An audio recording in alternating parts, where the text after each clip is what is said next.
దేవునికి స్తోత్రం. హల్లెలూయా. మరి ఈ దినాన్ని హిజ్కియాలో ఉన్నటువంటి ప్రత్యేకతలను గురించి మనం ధ్యానం చేద్దాం. చాలా మందికి తెలుసు, అయినప్పటికీ మరి వినడానికి ప్రయత్నం చేయాలని ప్రభు పేట మీకు తెలియజేసుకోవాలి. హిజ్కియా గురించి 2 దినవృత్తాంతములు 29వ అధ్యాయము 1వ వచనంలో రాయబడి ఉంది. హిజ్కియా ఏలన ఆరంభించినప్పుడు 25 ఏండ్ల వాడు, 29 సంవత్సరములు యెరూషలేములో ఏలెను.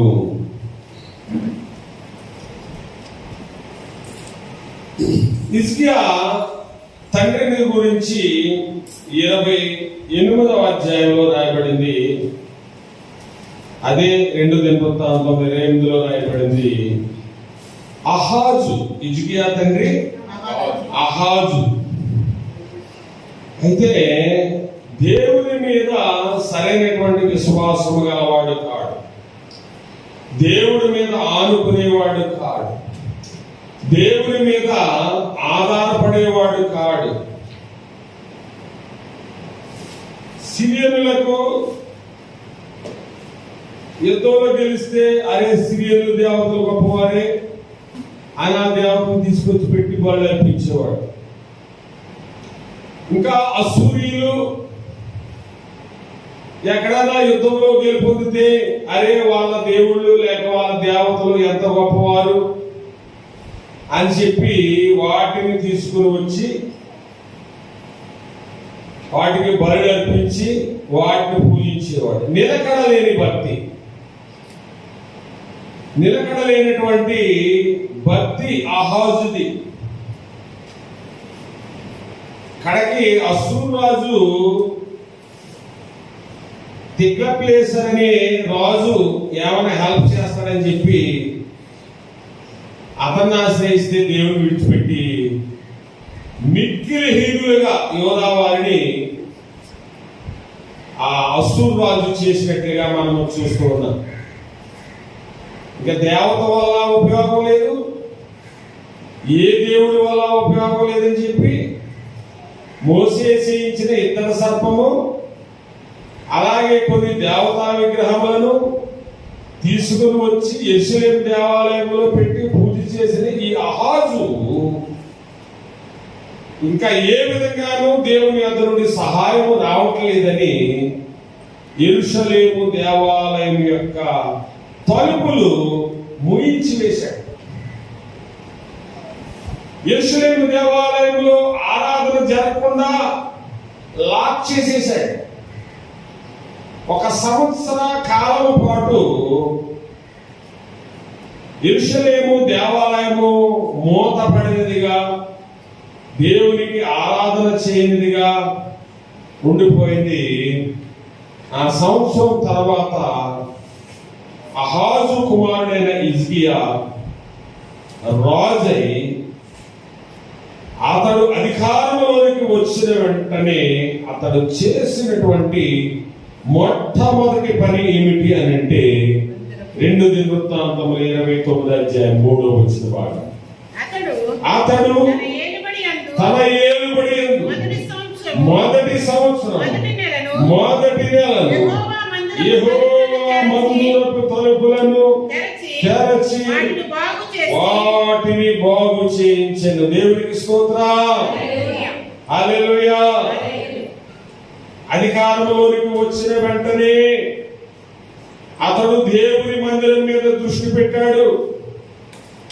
అయ్యో, నా దేవుని మందిరంలో ఆరాధన ఆగిపోయింది, దానిని పునః ప్రారంభించాలనుకున్నాడు.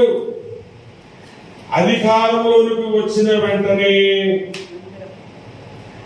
మందిరపు తలుపులను తెరచి అందులో ఉన్న విగ్రహములను, మోసే చేయించిన ఇత్తడి సర్పమును చిన్నాభిన్నము చేసి ఆ మందిరము శుభ్రము చేయించి అందులో ఆరాధన క్రమముగా జరుగునట్లుగా యాజకులను నియమించి ఈ విధముగా ఒక మంచి పని, ఒక గొప్ప పని హిజ్కియా చేసినట్లుగా మనం చూస్తూ ఉన్నాం. అదే విధంగా రెండవదిగా హిజ్కియా చేసిన పని మనం చూస్తే, పస్కా పండుగ సంవత్సరంలో మొదటి నెల మొదటి దినము నుండి 14 రోజుల వరకు 14వ దినము నుండి పులియని రొట్టెలు ఆచరించాలి. పస్కా పండుగ 21 రోజుల పండుగ. సమయం దాటిపోయింది, అయినప్పటికీ ఎప్పుడు జరిపించాడో చూడండి. ఇదే దినవృత్తాంతాలు 2వ గ్రంథము 30వ అధ్యాయము 2వ వచన భాగం. 30వ అధ్యాయము 2వ వచన భాగం. సేవకు చాలినంత మంది యాజకులను తమ్మును తాము ప్రతిష్ఠించుకొనుట చేతను జనులు యెరూషలేములో కూడుకొనుట చేతను మొదటి నెల యందు పస్కా పండుగ జరగకపోగా రాజును అతని అధిపతులను యెరూషలేములో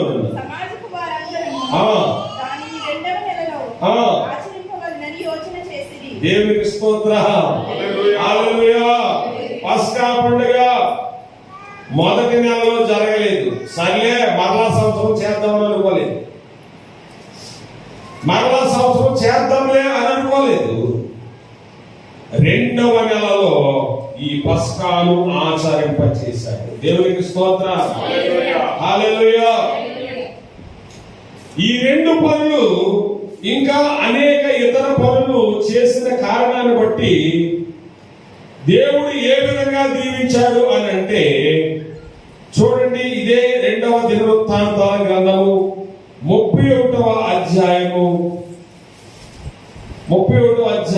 7వ వచన భాగం. వారు 3వ మాసమందు కుప్పలు వేయనారంభించి 7వ మాసమందు ముగించిరి. దేవునికి స్తోత్రం. హల్లెలూయా.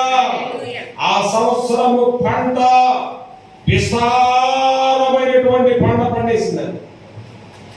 విస్తారమైనటువంటి పంట పండడానికి కారణం ఏమిటంటే, ఆగిపోయిన యెరూషలేము దేవాలయపు ఆరాధనను పునఃప్రారంభించటం, మూయబడిన తలుపులను తెరవటం, యాజకులను నియమించడం, పస్కా పండుగ జరిగించటం, దేవుని కొరకైనటువంటి పనులను ఆసక్తితో చేసిన కారణాన్ని బట్టి పంట విస్తారముగా పండితే 3వ నెలలో ప్రారంభించారంట కుప్పలు వేయడం.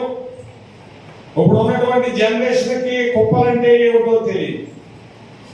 నా చిన్నప్పుడు ఎక్కడ చూసినా వరి కోసిన తర్వాత కుప్పలు వేసేవారు.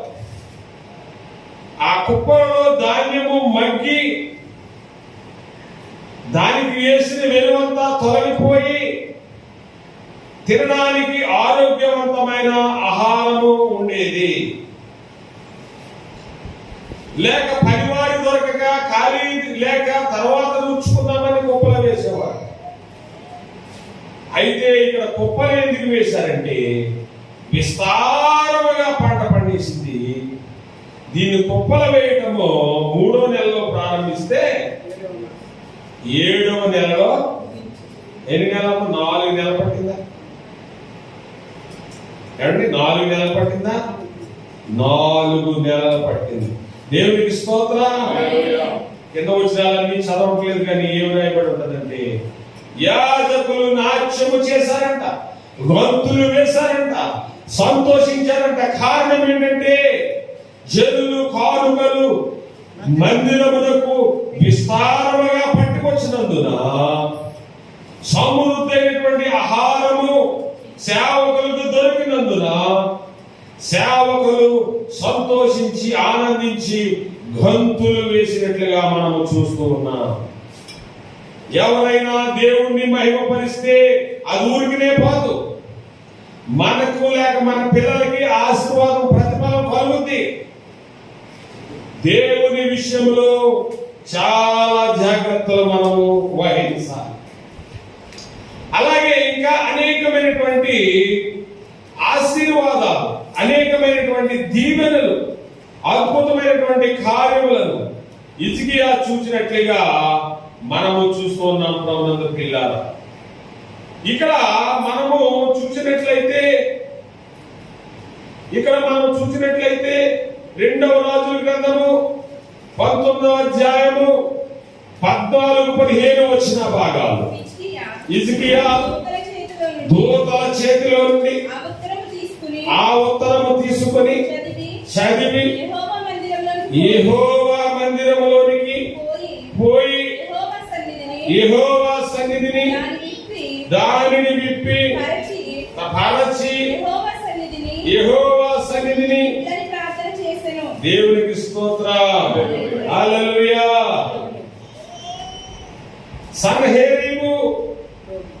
సన్హరీబు ఒక ఉత్తరాన్ని పంపించాడు హిజ్కియాకి.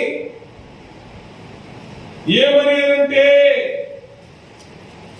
ఇదిగో మేము మిమ్మల్ని నాశనం చేయబోతున్నాం, మిమ్మల్ని అంతమొందించబోతున్నాం, మీ దేవుడు ఏం కాపాడుతాడో మేము చూస్తాం. జనులారా, రబ్షాకే అంటాడు, రబ్షాకే సైన్యాధిపతి, జనులారా హిజ్కియాని నమ్ముకుని మోసపోకుడి, మా భార్య నుండి తప్పించగలవాడు ఎవడైనా కలడా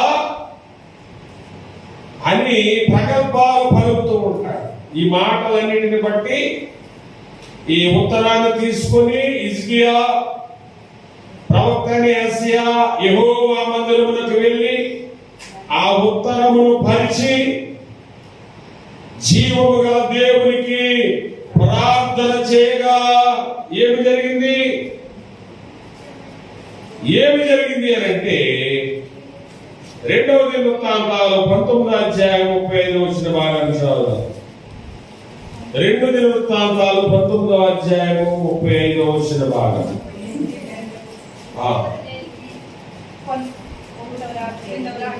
2వ రాజులు 19:30-35.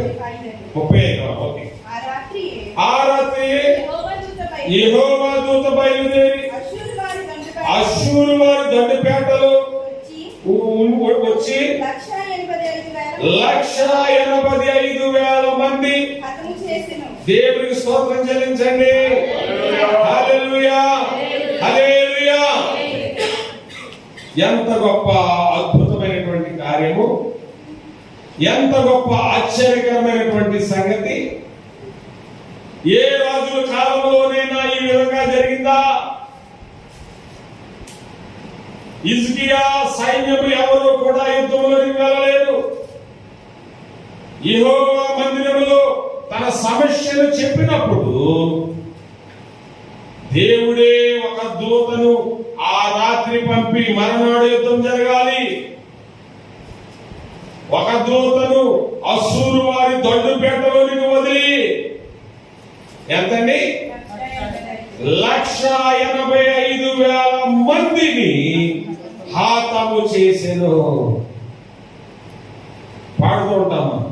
యుద్ధము యెహోవాదే, యుద్ధము యెహోవాదే, యుద్ధము యెహోవాదే, యుద్ధము యెహోవాదే. రాజులు మనకే వరులేరు, సూరులు మనకే వరులేరు, రాజులు మనకే వరులేరు, సూరులు మనకే వరులేరు. సైన్యములకు అధిపతి అయిన యెహోవా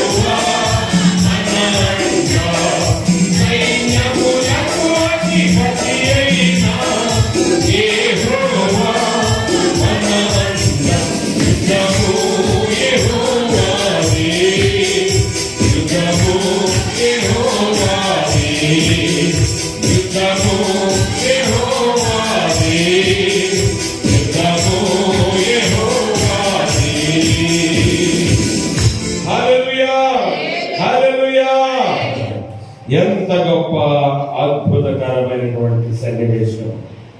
హిజ్కియా ఒక సైనికుడిని కూడా కోల్పోకుండా శత్రు సైన్యమును దేవుని దూత వచ్చి సంహరించినట్లుగా ఇది ఒక ప్రత్యేకత.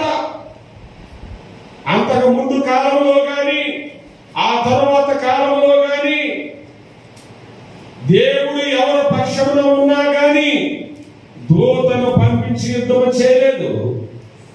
ఒక హిజ్కియా టైంలోనే, హిజ్కియా పాలనలోనే దేవుడు దూతను పంపించి యుద్ధము జరిగించాడంటే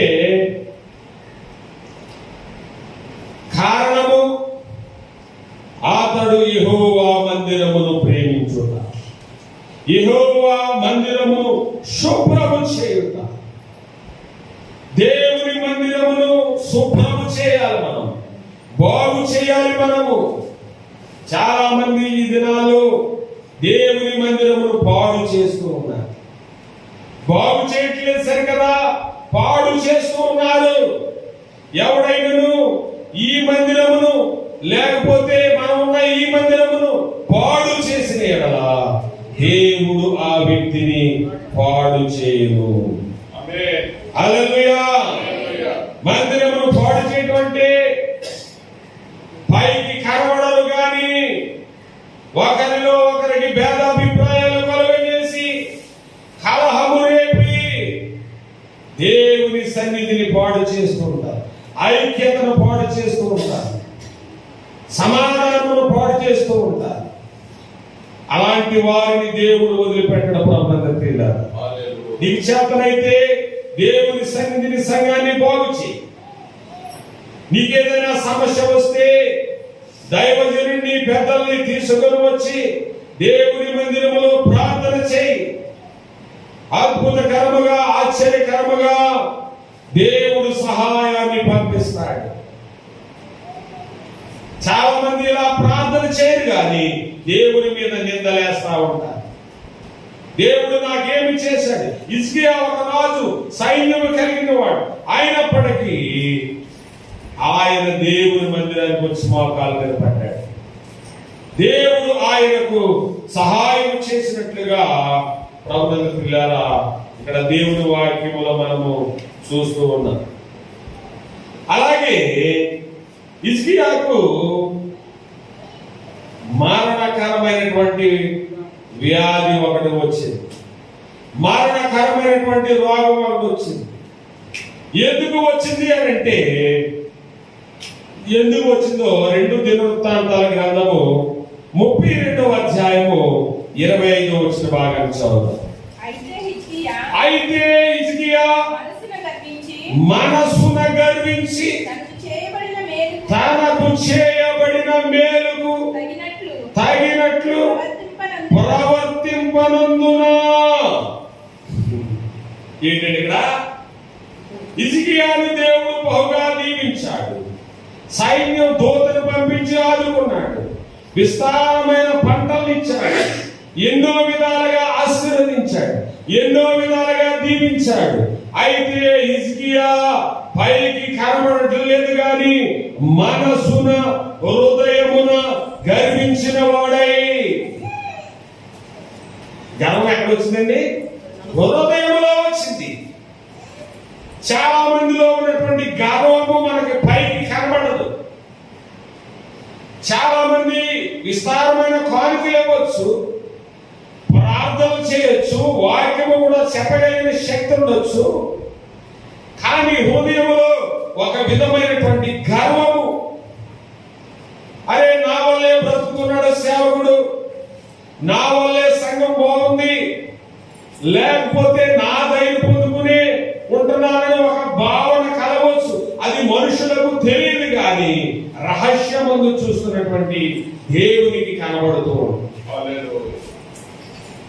కాబట్టి హృదయమున గర్వించి తనకు చేయబడిన మేలుకు తగినట్లుగా. ఇప్పుడు అర్థం చేసుకోండి, మనకి ఏదైనా మేలు చేయబడితే దానికి తగినట్లుగా మనము ప్రవర్తిస్తూ ఉన్నామా? మేలుకు తగినట్లుగా మనము ప్రవర్తించాలి. మేలుకు తగినట్లుగా మనము ప్రవర్తించకపోయినట్లయితే దేవుడు కోపగించుకుంటాడు మన విషయంలో, దేవుడు బాధపడతాడు మన విషయంలో. మనము దేవుడిని బాధ పెట్టిన వారు అవుతాము. మనందరి జీవితాల్లో ఎన్నో మేలు చేశాడు దేవుడు. మేలుకు తగినట్లుగా మనము ప్రవర్తిస్తూ ఉన్నామా? హిజ్కియా ప్రవర్తించనందున ప్రవర్తన పంపించి దేవుడు, ఇదిగో నీవు మరణమబోతూ ఉన్నావు, నీ ఇంటిని చక్కబెట్టుకో అని ఒక వర్తమానము పంపించాడు. అప్పుడు హిజ్కియా ఏం చేశాడు? 38 యెషయా గ్రంథం 38:3లో, యెషయా గ్రంథము 38 అధ్యాయము 3వ వచనం, హిజ్కియా తన యథార్థతను చాటుకున్నాడు. హిజ్కియా యథార్థ హృదయుడై సత్యముతో నీ సన్నిధిని నేనెట్లు నడుచుకుంటును, నీ దృష్టికి అనుకూలముగా సమస్తమును ఎట్లు జరిగించుదునో కృపతో జ్ఞాపకము చేసుకొనమని హిజ్కియా కన్నీళ్లు విడుచుచు. ఇక్కడ మనం చూసినట్లయితే తన యథార్థతను చాటుకున్నాడు. ప్రభువా, దేవా, యెహోవా, నీ దృష్టికి నేను అనుకూలముగా ఎట్లు నడుచుకుంటునో కృపతో జ్ఞాపకం చేసుకో. ఒకవేళ నా హృదయంలో గర్వం వచ్చి ఉండొచ్చు, నేను తప్పులు చేసి ఉండొచ్చు, కానీ మిగిలిన విషయంలో నేను ఎలా ఉన్నాను, నేను ఎలా నడుచుకున్నాను, దేవుడు కూడా నువ్వు తప్పుగా నడుచుకున్నావు, అలా నడుచుకున్నాను అని అంగీకరించు. ఈ కన్నీళ్లను దేవుడు చూచి ప్రవక్త అయిన యెషయాను మరలా వెనక్కి రప్పించి, ఇదిగో నీ హిజ్కియా దగ్గరికి వెళ్ళి,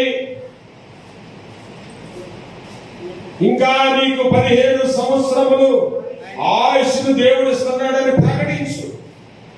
అంజూరపు ఆకులను తీసుకుని వెళ్ళి ఆ పుండుకు కట్టు, ఆ గాయమునకు కట్టు అనగా, ప్రభువుని ప్రియులారా, 15 సంవత్సరములు ఆయుష్ను పొందుకున్నాడు. దేవునికి స్తోత్రం, హల్లెలూయా.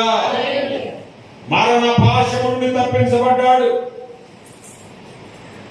చివరి గడియల్లో నుండి తప్పించబడ్డాడు, 15 సంవత్సరాల ఆయుష్ను పొడిగించుకున్నాడు. కారణం ఏమిటి? దేవుని మందిరమును ప్రేమించుట, దేవునిని ప్రేమించుట, దేవుని పనిలో శ్రద్ధ కలిగి ఉండుట, ఆసక్తి కలిగి ఉండుట. కొంతమందిని ఎప్పుడైనా సంఘానికి రాలేదని అడిగితే, పాస్టర్ గారు రాలేదని వారం, అందుకు మేము రాలేదని. పాస్టర్ గారు రాలేదు, మేము రాలేదు కాదు. ఒకవేళ పాస్టర్ గారు రాకపోయినా మీరు వచ్చి కొన్ని పాటలు పాడుకొని, వాక్యము చదువుకొని, ప్రార్థన చేసుకుని వెళ్ళాలి. దేవునికి స్తోత్రం. నేను రాలేదని, ఆయన రాలేదని, దానియేలు గారు రాలేదని చాకులు చెప్పడం కాదు. దేవుని సమయాన్ని ఖచ్చితంగా దేవుడికి ఇచ్చేయాలి. ఒక దినాన్ని లెక్కడుతాడు, నీ జీవితంలో ఎన్ని ఆదివారాలు ఇచ్చాను నేను, ఎన్ని శనివారాలు ఇచ్చాను, నువ్వు ఎంతగా నా సన్నిధికి అటెండ్ అయ్యావు అని దేవుడు లెక్క అడిగినప్పుడు నీ ఆన్సర్ ఏంటి? మా పాస్టర్ గారు భీమవరం వెళ్ళారండి, అందుకు మైక్ స్వరం వినపడలేదు, నేను రాలేనంటావా? రావాలి. దేవునికి స్తోత్రం. మొన్నటి వారము శనివారం అనుకుంటున్నాను, మరి ఈ యొక్క శనివారం కూడిక ఆగిపోయి మీకు వచ్చేది. అప్పుడు బాలాజీ గారు వచ్చారు, నేను మా ఈయకుడి గారి మీటింగ్లకి ఆగిపోయింది ఈ కూడి గురించి, నడండి జరిపించాలని చెప్పినప్పుడు మరలా వచ్చి తలుపులు తీసి ఆ రోజు ఇక్కడ ఆరాధన జరిపించింది. దేవునికి స్తోత్రం. అలాంటి ఆసక్తి ఉంటే దేవుడు మన జీవితాల్లో కార్యాలు చేస్తాడు. అలాంటి ప్రేమ ఉంటే మరణ పాశములో నుండి దేవుడు మనల్ని విడిపిస్తాడు. శోధనలో నుండి తప్పిస్తాడు, ఇరుకుల్లో నుండి విడిపిస్తాడు, ఇబ్బందుల్లో నుండి తప్పిస్తాడు. కాబట్టి ప్రభువునందు ప్రియమైనటువంటి సహోదరి సహోదరులారా, దేవుని సంగమా, హిజ్కియా చర్య అంతటిని ఒకసారి గమనించండి. హిజ్కియా రెండవసారి తప్పు చేశాడు. రోగి అయి బాగుపడిన తర్వాత కూడా మరొక తప్పు చేశాడు. ఏంటి అంటే అదే యెషయా గ్రంథం 38వ అధ్యాయంలో ఉంటుంది. హిజ్కియా బాగుపడ్డాడన్న సంగతి బబులోను రాజు బలారాను కుమారునికి వినబడినప్పుడు, అరే హిజ్కియాను పరామర్శించరండి, చూచరండి, కానుకలు తీసుకురావాలని పంపిస్తే హిజ్కియా ఏ విధమ చేత కూడా దేవుడు నాకు ఈ సహాయం చేశాడు, ఈ మరణకరమైన వ్యాధిని తప్పించాడు, ఈ విపత్తు నుండి విడిపించాడు, గట్టెక్కించాడని ఏ విధంగా కూడా దేవుని గురించిన కృతజ్ఞత మాటలు రాలేదు. అతడు తన రాజ్యమందేమి, యుద్ధశాలయందేమి, తన పితరులు సంపాదించిన సంపాద్యం అంతటినీ వారికి చూపించెను. తర్వాత ప్రవక్త వచ్చాడు, దేవుడు మాట్లాడుతూ ఉన్నాడు, హిజ్కియా నీ ఇంటికి వచ్చిన మనుషులు ఎవరు, ఏమి చూడడానికి వచ్చారు, నువ్వేమి చూపించావు అంటే, నాకు కలిగినది సమస్తము మరుగు చేయకుండా చూపించావు. అసలు ఆ మనుషుల్ని ఎవరు పంపించారు అని అక్కడ రాయబడి ఉందంటే బబులోను రాజు పంపించాడని రాయబడి. అదే కానీ దినవృత్తాంతాల్లో ఏమి రాయబడి ఉందో చూడండి. 2వ దినవృత్తాంతాల గ్రంథము 32వ అధ్యాయము 31వ వచన భాగం. 2వ దినవృత్తాంతాల గ్రంథము 32వ అధ్యాయము 31వ వచన భాగం. అతని దేశము ఆశ్చర్యకరముగా వృద్ధి నొందుటకును తెలుసుకొనుటకై బబులోను అధిపతులు విషయములో అతనిని శోధించి అతని హృదయములోని ఉద్దేశమంతయు తెలుసుకొనవలెనని చూసారండి. వీళ్ళు ఎందుకు వచ్చారు? ఇదంతా దేవుని ప్రణాళిక. అతని హృదయంలో ఏముందో, ఏమి చెప్తాడో తెలుసుకోవడానికి, హిజ్కియాను శోధించడానికి దేవుడు హిజ్కియాను వదిలిపెట్టాడు. అయ్యా నా యుగములో 185,000 మందిని దూత సంహరించింది, దేవుడు సహాయం చేశాడని గాని, విస్తారమైన పంటల పండిని 4 నెలలు కుప్పలు వేశామని గాని, దేవుడు చేసిన ఇలాంటి 15 సంవత్సరాలు ఆయుష్ ఇచ్చాడు, వ్యాధులను బాగు చేశాడని గాని, ఇలాంటి విషయాలు ఏమీ కూడా హిజ్కియా ప్రస్తావించకుండా తన ఆస్తిపాస్తులు, పితరుల ఆస్తిపాస్తులు, తన యుద్ధశాలలో తయారయ్యేటటువంటి ఆ ఆయుధాలు ఇవన్నీ కూడా మరుగు చేయకుండా చూపించాడు.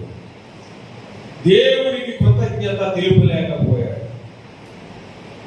ఈ వాక్యం అంతటిని బట్టి మనం గ్రహించవలసింది ఏంటంటే, మన జీవితంలో ఎంతో ప్రార్థనా పరులమై ఉండొచ్చు, దేవునికి సన్నిహితులమై ఉండొచ్చు, దేవుని వలన ఎన్నో ఉపకారాలు పొందుకుని ఉండవచ్చు. కానీ ఎప్పుడూ దేవునికి కృతజ్ఞత కలిగి ఉన్నామా? ఎప్పటికీ దేవునికి కృతజ్ఞత కలిగి ఉన్నామా? మన అవసరం తీరిపోయిన తర్వాత ఒకసారి ఆ సాక్ష్యం చెప్తాం, సరిపోతా? మన జీవితంలో ఎప్పటికీ కూడా ఆయన చేసిన ఉపకారములలో దేనిని కూడా మరవకూడదు.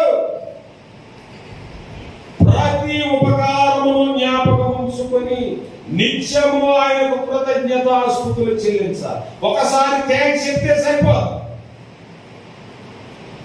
ఒకసారి చెప్తే సరిపోదండి. నిత్యము ఎల్లప్పుడూ థ్యాంక్స్ ప్రభు, బిడ్డల చదువులను మీరు దీవించండి, థ్యాంక్స్ ప్రభు, మా కుటుంబంలో దరిద్రతను తొలగిస్తూ ఉన్నాను. థ్యాంక్స్ ప్రభువా. మా కుటుంబం ఆత్మీయంగా వర్ధిల్లి ప్రతిరోజు నిత్యము కూడా మనం దేవునికి థ్యాంక్స్ చెప్తూనే ఉండాలి. మన ఆస్తిని బట్టి, మన అందాన్ని బట్టి, మన ఐశ్వర్యాన్ని బట్టి, మనకున్నటువంటి తెలుగును బట్టి గర్వించకూడదు.